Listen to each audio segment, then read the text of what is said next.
The king's last will, a shocking gift. The room was big, very big. It floated high above a gas planet, in the middle of the Galactic Council's space station. Tall aliens from many worlds sat in golden chairs, wearing robes, crowns, and glowing armor. Their eyes were cold, their mouths ready to mock. Everyone was waiting. Then the lights dimmed. A blue hologram appeared in the center of the room. It was the late King Vorak. Even after death, his voice was strong. To the leaders of the Galactic Council, the king said, "I leave my empire to no one. You are not worthy, but there is one who is." The room murmured. The hologram paused, then continued. "To the human who saved my life during the War of Suns, I give my most valuable treasure." Whispers filled the hall. A human. Worthy? Impossible. The council members laughed. Human. Those weak creatures from the dirt planet. One alien spat. "I bet he gets the king's old boots." Another said. But the floor below the hologram cracked open. A golden cube rose from the ground. Steam hissed out. The box opened slowly. Everyone leaned forward. Inside was a woman. No, an alien girl. Tall, with grayish skin, 4 glowing eyes, 2 small horns on her head, and long silver hair. Her face looked uneven, almost broken.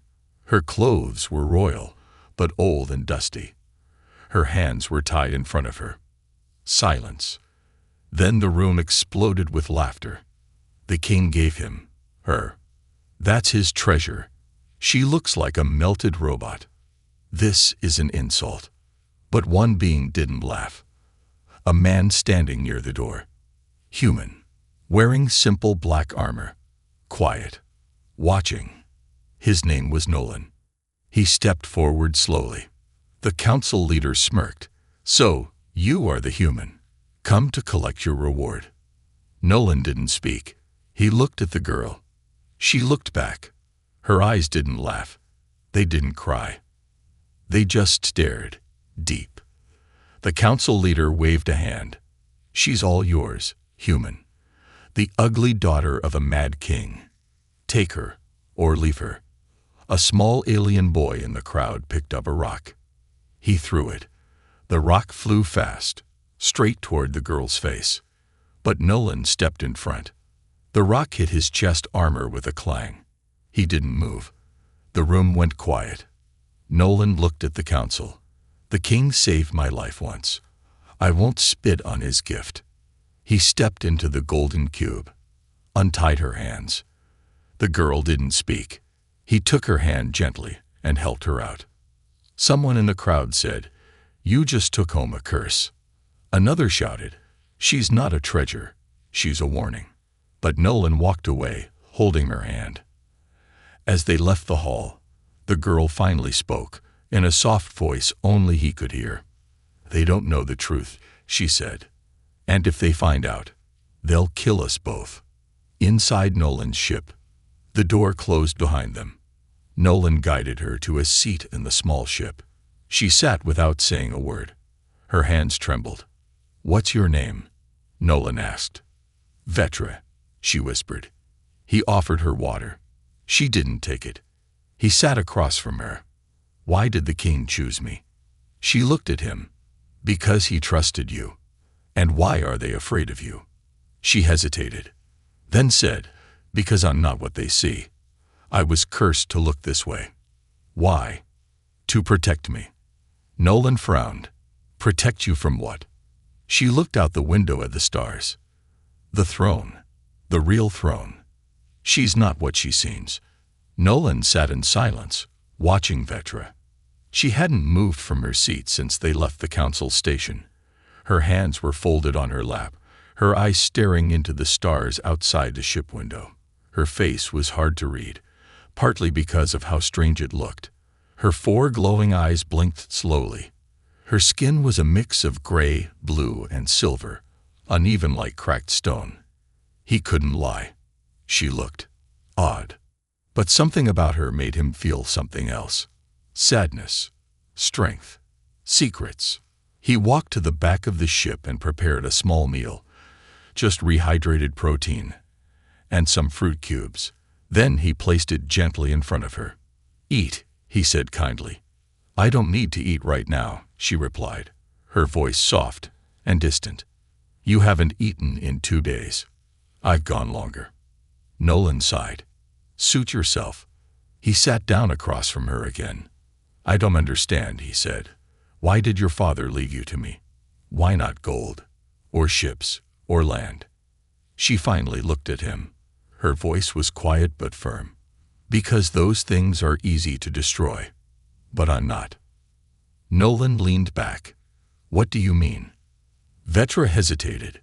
She touched her arm, tracing a line across her skin. Then, slowly, her hand began to glow. Nolan's eyes widened. Her skin, it shimmered. For a brief second, it looked smooth. Perfect. The glow spread to her face. Her features changed. More balanced, almost beautiful. Then it faded. Back to normal. Nolan stood. "What was that?" "A glimpse," she said. "Of what?" "My real face." Nolan stared. "So, the way you look now, it's not real." She shook her head. "It's a curse. My father placed it on me before he died. To hide me." "Why?" "Because they wanted me dead. The council, the generals, even my own cousins." "Why?" "Because I'm the only one left with true royal blood, the kind that connects to the Empire's seed." Nolan sat down slowly. He had heard stories about the Empire's seed, a powerful living orb that could connect to ancient technology, control entire star systems, and choose the next ruler of the galaxy. But no one had seen it for years. Many thought it was just a legend. "Are you saying you're the key to the seed?" Nolan asked.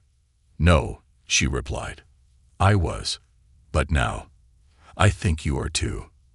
Nolan laughed. "Me? I'm just a soldier, a junker, a nobody." She looked at him with those glowing eyes. "You weren't nothing to my father. He said you were the only one who ever protected him without asking for something in return." Nolan rubbed the back of his neck. "I didn't save him for a reward." "I know," she said. "That's why he gave me to you." Suddenly, VEEPBEEPBEE, an alarm rang out. Nolan ran to the cockpit. 3 small ships were chasing them. Fast, light attack cruisers, bounty hunter class. "They found us," Vetra said, standing behind him. "How?" "Someone must have tracked us from the council." The ships opened fire. Blue lasers zipped past the windows. Nolan swerved hard to the left, barely dodging them. "I can't outrun them," Nolan shouted. "Let me fly," Vetra said. You've never." "I was trained in royal flight schools. Trust me." Nolan hesitated, then moved. Vetra sat at the controls and her fingers moved fast, faster than Nolan expected. She pulled a lever, turned the ship upside down, and dived into a nearby asteroid belt. The chasing ships followed. She weaved between the rocks like she'd done it 100 times before. One of the enemy ships hit a large rock and exploded. "Nice shot," Nolan said. Vetra didn't answer. Her eyes were fully glowing now. Another ship fired. She twisted the ship through a narrow gap, then turned sharply and shot a plasma bomb behind them. Boom. Second ship down. The third chased harder. Suddenly, she turned the ship sharply toward a huge rock wall. "Are you crazy?" Nolan shouted. Vetra smiled. Just before the wall, she hit a hidden panel on the dashboard. A secret door in the rock opened, and they flew through. The last ship crashed behind them. Silence. They were safe.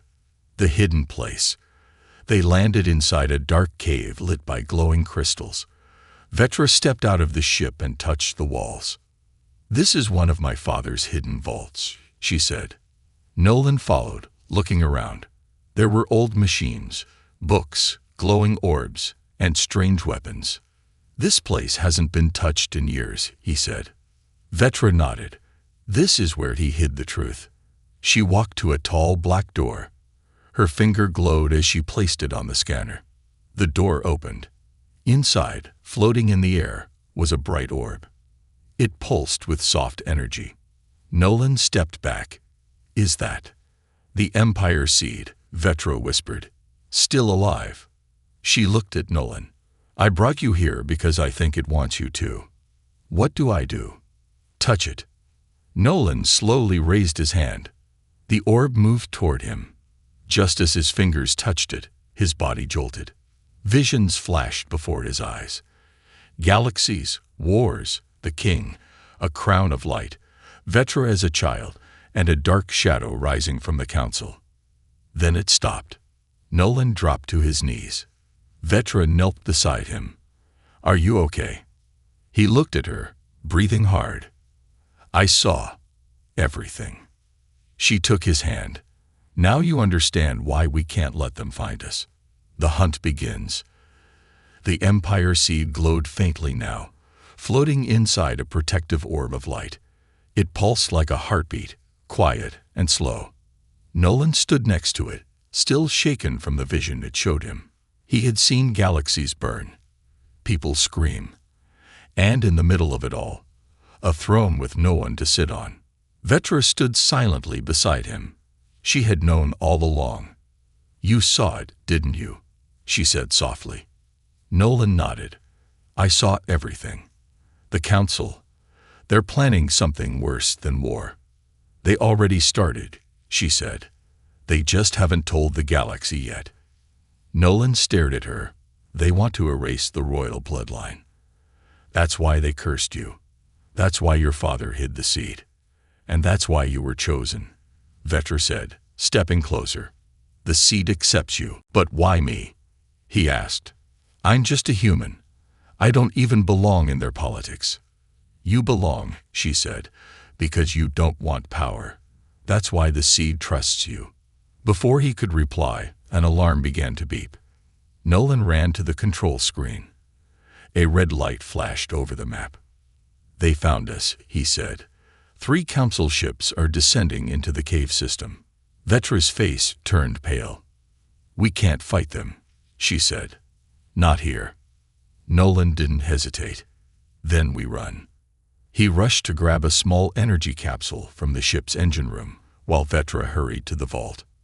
She reached into a hidden drawer and pulled out a silver bracelet, engraved with the royal seal. "This will help us later," she whispered. As they got back on the ship, the walls of the cave shook. The sound of blasters echoed in the tunnels. Council hunters were coming fast. Nolan powered up the ship. "It's tight in here," he muttered.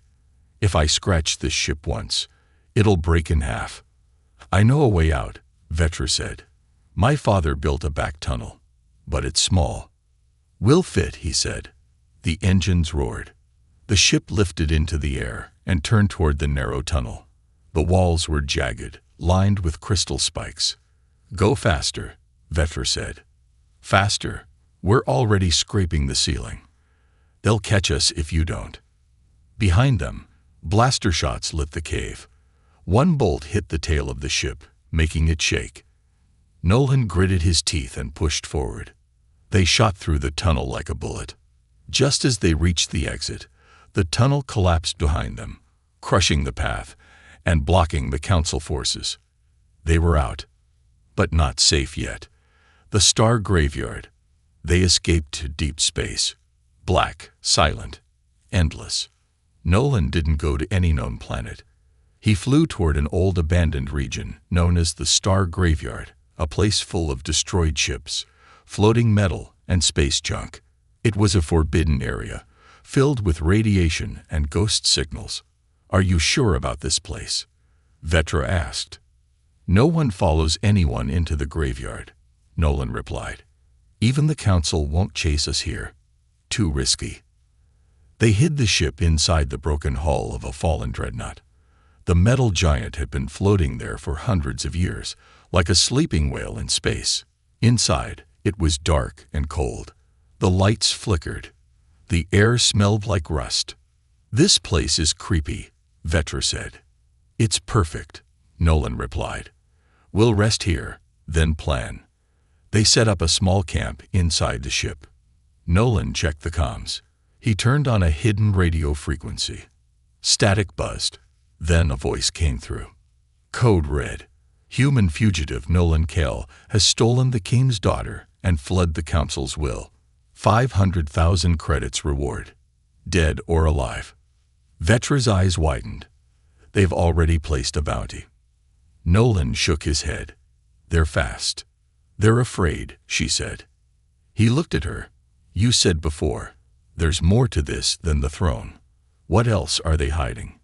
She sat down, her hands on her knees. The council has been planning to wipe out the outer worlds. Planets with less power. Fewer weapons. People who can't fight back. My father tried to stop them. That's why they killed him. Killed. Nolan repeated. I thought he died of illness. She looked down. That's what they want everyone to believe. Vetra's memory. In a soft, dreamlike voice, Vetra told him the truth. She had seen it. The council's top general entered the palace one night. The king was already sick, but still alive. The general offered him medicine. But the medicine was poison. She saw her father's eyes go blank as he died in bed. And then they took her, cursed her face, locked her away, and erased her name from the records. No one knows I exist anymore, she said. Until now. Back in the present. Suddenly, the sound of footsteps echoed in the metal halls. Nolan grabbed his blaster. We're not alone. They moved quietly through the broken ship. Then, movement. A figure appeared, helmeted, armored, tall. A bounty hunter. He aimed a weapon at Nolan. You've got something valuable, human. Hand her over. Vetra stepped out. You don't know what you're dealing with. Don't care, the bounty hunter replied. Council pays well. Nolan slowly raised his weapon. Last chance. Walk away. Or what? The bounty hunter sneered. Suddenly, Vetra raised her hand. A blinding pulse of energy hit the bounty hunter's chest, slamming him into the wall. He dropped unconscious. Nolan turned to her, stunned. How did you? The seed awakened something in me, she said, breathing heavily. It's like, I'm changing. He nodded slowly. Good. We'll need that. A message in the dark. Later that night, while Nolan rested, Vetra sat alone, holding the royal bracelet. She pressed a small button. A hidden message played in her father's voice. If you're hearing this, my daughter, then the time has come. The galaxy will fall without true leadership. Trust the human. He is stronger than he knows. She wiped a tear from her eye. Outside, more bounty ships entered the graveyard. The hunt was far from over. But now, they were ready. Betrayal in the shadows. The star graveyard was silent. Broken ships floated through space like ghosts. Inside the wreck of an old dreadnought, Nolan and Vetra worked quietly, preparing for what might come next. The bounty hunters would return soon. The council would never stop. But Nolan was focused. He repaired the ship, upgraded the shields, and added cloaking plates. Vetra watched him work. She wanted to help, but something heavy pressed against her heart. Something she hadn't told him. Something dangerous. The whisper in the dark. That night, while Nolan slept, Vetra left the camp. She stepped into a narrow hallway of the wreck, far from the ship. She touched the bracelet again. A small blue light blinked. Then a voice spoke through it. You took longer than expected, said a cold, metallic voice. I had no choice, Vetra whispered. You're with the human now, the voice asked. Yes. Good. Keep him close. The council still wants him alive. For now. Vetra's hands trembled. What about my sister? You promised. The voice paused. She's still alive. But if you fail us, that will change. Vetra closed her eyes. I'll do what I must. The light went out. She turned around and froze. Nolan was standing behind her. Confrontation. His face was calm, but his eyes, Sharp. How long were you listening? She asked. Long enough, Nolan replied. Vetra looked away. You were going to betray me? He asked. No, she said quickly. I wasn't going to hurt you. But you lied. Vetra's eyes filled with tears. I had to. They have my sister. I'm all she has left. You could have told me. I was scared. Of me? No, she said, stepping forward. Of losing you. Nolan didn't speak. Vetra placed a small device in his hand. This is a control key. If I betray you, you can use this. It will erase me. Forever. Nolan stared at the device. You trust me that much? He asked. I trust you more than I trust myself, she whispered. Vetra's sister. When Vetra was young, her little sister, Lyra, was always by her side. Lyra was born with golden eyes, a sign of royal blood. Their father hid her away after the council began hunting royal children. One night, soldiers came. Vetra and her sister ran into the underground tunnels, but only Vetra escaped. She never saw Lyra again. Until a few days ago, when a council agent sent her a picture. Lyra was alive, chained, crying. We have her, the message said. Follow orders, or she dies. Back to the present. Nolan placed the control device on the table. I won't use this, he said, but I will need to know the full truth. Vetra nodded. Together, they went back to the ship. She opened a locked drawer and showed him a map. This is where they're keeping her, Vetra said. A prison on the edge of the fire planets. Nolan studied the map. Looks heavily guarded. It is, but there's a weakness. One of the moons blocks the security grid every 17 hours, for exactly 9 minutes. That's enough, Nolan said. Enough for what? He looked up. To break in. Planning the rescue. The next 2 days were spent preparing. Nolan built a stealth pod for entering the prison atmosphere. Vetra hacked into old royal codes to create fake IDs. They trained, fought, practiced. Vetra kept quiet most of the time. But every night, Nolan sat near her, not asking questions, just sitting, just being there. And it helped. On the 3rd day, they launched the plan. Infiltration. They reached the fire planets. Red, orange, and gold flames danced across the skies. The prison floated in the air, built on anti-gravity fields above lava lakes. Nolan and Vetra slipped through the moon's shadow window, just as planned. Inside, they wore stolen uniforms. They moved quickly, avoided cameras, dodged guards, until they found the holding cells. Vetra ran ahead. And there, behind energy bars, was Lyra. She was older now, thinner, but her golden eyes still glowed. Vetra, she whispered. Vetra ran to her, tears streaming. I'm here, she said. I'm here. The ambush. But then, a siren blared. You've been tricked, Lyra said suddenly. It was a setup. Guards poured in from all sides. Nolan drew his blaster. Vetra pulled Lyra close. A voice echoed through the prison speakers. Hello again, princess. And hello, human. We knew you'd come. It was the same voice from the bracelet. You lied to me, Vetra shouted. No, I told you the truth. We do have your sister. We just never said you could keep her. Nolan grabbed Vetra's hand. We have to fight our way out. I won't leave her again, Vetra said. You won't have to, Nolan replied. But we're going to need help. Nolan's choice. Nolan activated the small orb, the Empire Seed. It floated out of his jacket. Its light grew stronger, brighter, hotter. Then, it exploded with energy. The prison walls cracked. The guards screamed and fell back. The Empire Seed hovered above Nolan and Vetra. It scanned the room, then spoke in a voice neither had heard before. The rifle hair stands here. Any who harm them shall be erased.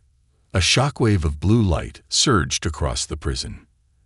Every weapon melted, every door unlocked, and the seed returned to Nolan's hand. Escape and regret. They ran with Lyra through the broken halls, back to the stealth ship. Once they reached orbit, Nolan activated the cloaking shield. They disappeared into the stars. But Vetra sat in silence. She stared at the bracelet. The Council had played her, used her fear. Nolan sat beside her. "I should have trusted you from the beginning," she said. "You did what you thought was right." She looked at him. "Do you still trust me?" He nodded. "With my life." The Council's trap. The ship drifted quietly through the stars. Vetra sat beside her younger sister, Lyra, wrapping her in a soft blanket. Lyra had barely spoken since the prison escape. Her eyes, once bright gold, were now dim. She had been hurt, not just in body, but in her heart. "She hasn't smiled once," Vetra whispered. "She will," Nolan replied, piloting the ship. "She's safe now." Vetra glanced at Nolan, her eyes soft with gratitude. "You saved us both." Nolan didn't reply. He was reading a message blinking on the screen, one that had come just moments ago. The sender. The Galactic Council.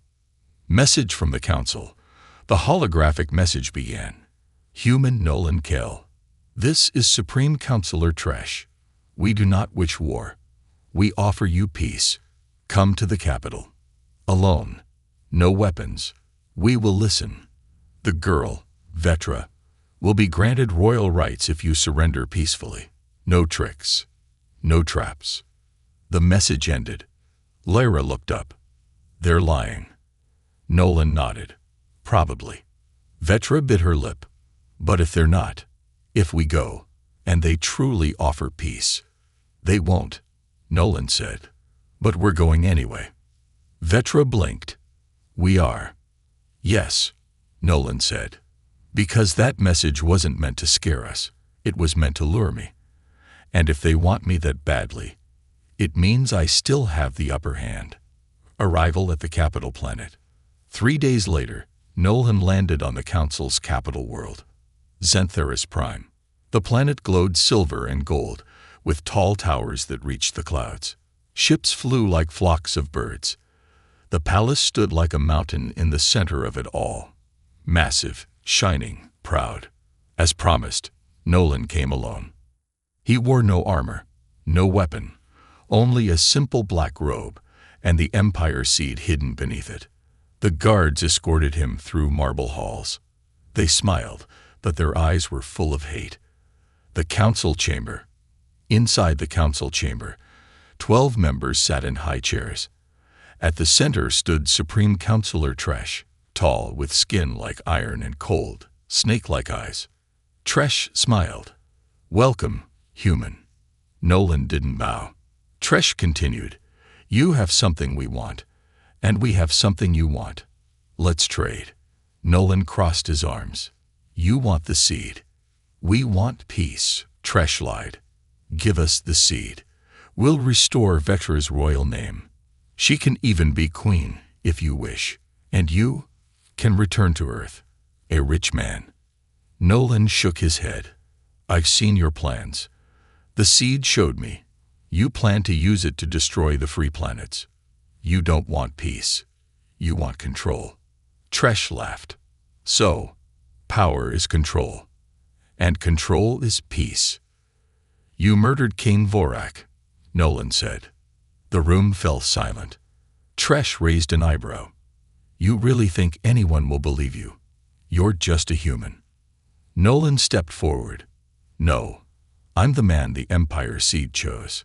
And with that, he pulled the seed from his robe. It floated into the air, glowing bright. The council gasped. "The trap is sprung." Suddenly, guards burst in. Dozens of them, armored, armed. Tresh smirked. "You were warned not to bring weapons. You broke the rules." "I didn't bring a weapon," Nolan said calmly. "You did." The seed pulsed. Every guard's gun melted in their hands. Their armor cracked. The seed unleashed a force wave that shattered the chamber windows. Nolan's eyes glowed bright. But then, click, a hidden trap opened beneath his feet. He fell into a glowing cage of light. Tresh clapped. The seed may be powerful, but it still listens to royal blood. Nolan looked up. You have no royal blood. Tresh grinned. No, but your little princess does. Vetra's mistake. Suddenly, Vetra was dragged into the room by guards. She was struggling. No, Nolan, I told you not to come. Tresh smiled. She followed you, silly girl. Nolan's face turned cold. Let her go. We can't, Tresh replied. She's the last pure royal. And we need her to unlock the seed. Vetra was forced to touch the seed. It glowed, but dimly. Tresh frowned. Why isn't it working? He shouted. Vetra coughed. Because I'm not the only heir anymore. She turned her head toward Nolan. The seed chose him too. He is now part of the bloodline. Tresh screamed. Impossible. Vetra smiled, even as blood trickled from her lip. It's not blood that makes a king. It's worth. The reversal. Suddenly, the seed broke free from the guard's control. It flew toward Nolan, burning through the light cage like butter. It hovered above his chest and entered his body again. Nolan rose. His skin glowed. His eyes turned white. He floated above the chamber. I gave you a chance, he said. You chose greed. Tresh roared and leaped toward him, but Nolan waved a hand, and the counselor was thrown across the room like a doll. Guards ran. Council members screamed.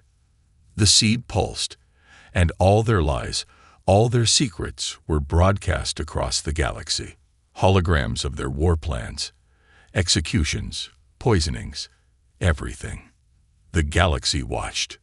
The people knew the truth now. The choice. Later, back at the ship, Vetra sat quietly. Her sister was safe. The council had been exposed. But Nolan stood alone in the dark, looking out at the stars. You have their throne now, Vetra said behind him. I don't want it, he replied. Then what do you want? He turned to her. You. Vetra stepped closer. She touched his chest, where the seed still pulsed faintly. Then let's rule, together, the hidden power of the human. Nolan had changed. Ever since the Empire seed entered his body again, something inside him felt different. He could hear thoughts, not voices, but feelings. He could sense fear in others, even across long distances. Machines listened to his silent commands. Old alien tech, long dead for centuries, lit up when he came near. Vetra noticed it too. She watched him carefully. She wasn't afraid. But something deep inside her heart told her, he is no longer just a man. He was becoming something more. Visions of the seed. At night, Nolan couldn't sleep. Every time he closed his eyes, the seed gave him visions. Not dreams, memories. He saw the past, how the empire was built thousands of years ago. He saw kings and queens rise and fall. He saw a great war between stars, where the seed had once chosen another human, long before Earth was even known. He saw himself, standing at the center of galaxies, leading people, ending wars, and holding a light so bright it made shadows cry. Then one night, a new vision came. A future. In this vision, Nolan stood on a battlefield, wounded, with Vetra bleeding beside him. Behind them stood millions of rebels. In front of them, the new council, and leading them, Supreme Counselor Tresh. Alive. The council rebuilds. Somehow, even after the Empire seed exposed the truth to the galaxy, Tresh survived. He had faked his death, placing a clone in the council chamber. While the people celebrated his end, he built a new army in secret, deep within the Crimson Nebula, an outlaw zone full of warlords, pirates, and lost weapons. He called it the Iron Order. His new plan was simple: wipe out the royal bloodline, destroy the seed, and rewrite the galaxy's history with himself as emperor. Vetra's fear. One evening, Vetra approached Nolan as he stood outside the ship, staring at the stars. "You haven't spoken in 2 days," she said. "I've seen what's coming," Nolan whispered. "We're not ready." "We'll fight," she said. "I saw you fall." She paused. "Then I'll stand up again," she replied. He looked at her. "You still trust me?" "Even more now." "Even though I'm changing." She stepped closer. "You're still you. Just more." Then she placed his hand over her heart. "Whatever happens, don't let this turn cold. You saved me when no one else would. I won't let you lose yourself." A gathering of allies. Knowing the final battle was coming, Nolan and Vetra sent a signal to every system that had been wronged by the Council. To slaves who had escaped, to freedom fighters hiding on ice planets, to pirate captains with honor codes, to android tribes abandoned on dead moons. One by one, they answered the call. A fleet began to form.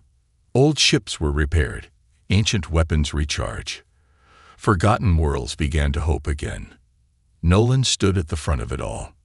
But he knew it wouldn't be enough. He needed something more powerful than weapons.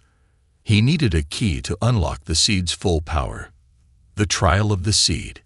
Vetra took Nolan to a ruined temple on the edge of the burning belt. It was a place her father once spoke of, the trial vault, where past kings had gone to prove their worth. Inside was a single stone chair. "Sit," she said. Nolan sat. The seed floated out of him again and hovered above his head. Suddenly, light exploded. Nolan screamed as energy surged into his mind. He fell into darkness. Vision. The truth of the seed. He saw a voice. Not a person. A voice. "You are chosen," it said. "But that is not enough." "What must I do?" Nolan asked. "Give up your past." He saw his old life flash before his eyes. His parents, his childhood, the friends he had lost in war, his regrets. "Let go," the seed said. "It hurts. All kings must lose something to gain everything." Then, Nolan saw Vetra. She was reaching for him. But behind her stood Tresh, sword raised. "No," Nolan shouted.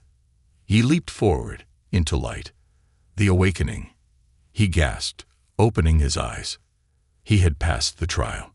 Vetra was there, holding his hand. Her face was pale. "You were gone for hours," she said. "Minutes for me," Nolan replied. His voice was deeper now. His eyes glowed, not just white, but gold and silver mixed. "You're ready now," she said. "No," Nolan replied. "We are." Final preparations. As the Iron Order moved through the stars, taking over weak planets and spreading fear, Nolan's fleet grew stronger. Even the Empire's seed responded differently now. It began awakening old royal satellites, hidden defense grids, and secret technologies buried in the core of ancient planets. Some people whispered, "The seed walks again. A true king rises." But Nolan wasn't interested in crowns. He only had one goal now. Stop Tresh. Protect Vetra. Save the galaxy. The calm before the storm. The fleet waited near the edge of the Crimson Nebula. The stars were red. The space was thick. The air inside the ships was tense. Nolan stood at the bridge window. He turned to Vetra and Lyra. "This may be the last fight." Vetra nodded. "Then let's make it the one they remember." Nolan looked down at the seed. It pulsed once, like it agreed. The ugly daughter becomes a queen. The final stand. The stars turned blood red. Nolan stood at the head of the fleet, inside the command room of the Starfire, the largest ship in the rebel armada. His eyes glowed with energy from the Empire seed. His face, once weathered and tired, now looked calm, but sharp, focused. Behind him stood Vetra, proud, glowing, regal, even in her uneven skin. The curse still marked her body, but no one in the fleet saw her as ugly anymore. They saw her as a symbol, a daughter of truth, a queen in waiting. Beside her stood Lyra, small but brave.